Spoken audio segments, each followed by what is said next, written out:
पिछले 24 घंटे में कोरोना के 159 प्रकरण नए आए हैं, जबकि ठीक होकर जाने वाले 121 लोग हैं 121।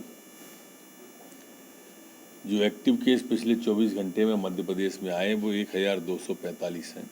अभी वर्तमान में जो एक्टिव केस मध्य प्रदेश में हैं वो 1245 हैं। सैंपल कलेक्शन पिछले 24 घंटे में जो हुआ है वो 5271 लोगों का सैंपल कलेक्शन हुआ है।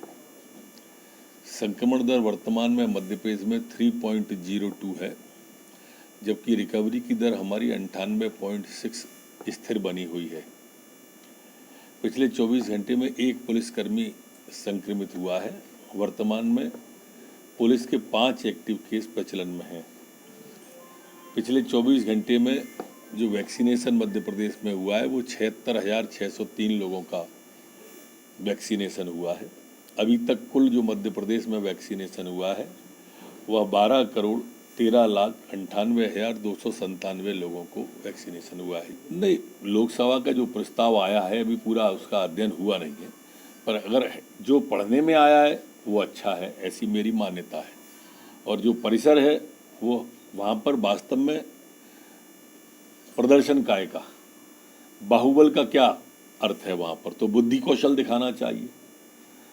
बाहुबल का तो होता ही नहीं है विधानसभा के अंदर, बुद्धि कौशल का होता है। वो फ्लोर हमें मिला है, संवाद के लिए मिला है, चर्चा के लिए मिला है, इसलिए वो चर्चा होनी चाहिए।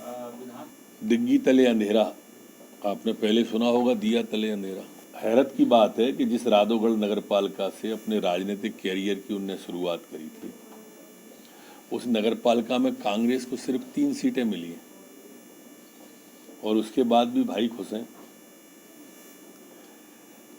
वैसे दिग्विजय सिंह जी की गलती कम लग रही है, क्योंकि उन्होंने कहा था कि टिकट कमलनाथ ने बांटे,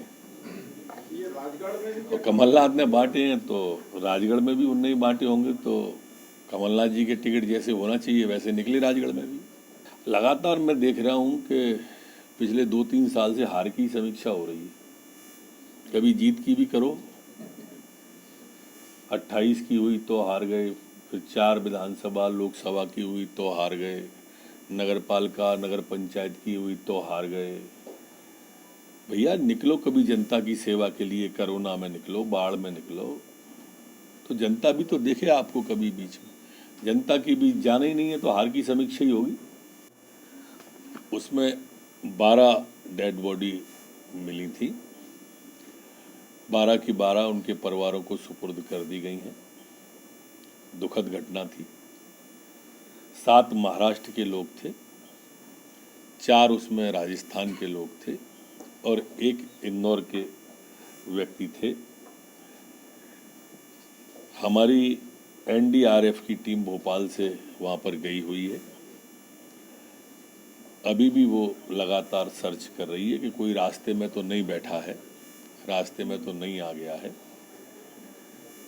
और इसलिए इस भ्रम को दूर करने के लिए, लेकिन जो सरवटे बस स्टैंड से जानकारी मिली थी वो 12 की ही मिली थी और 12 ही हैं उसमें, इन ऑल 12। कारण तो अभी भी उसी तरह का बताते हैं कि मोटरसाइकिल वालों को बचाने के कारण से बस बहकी और नदी में चली गई।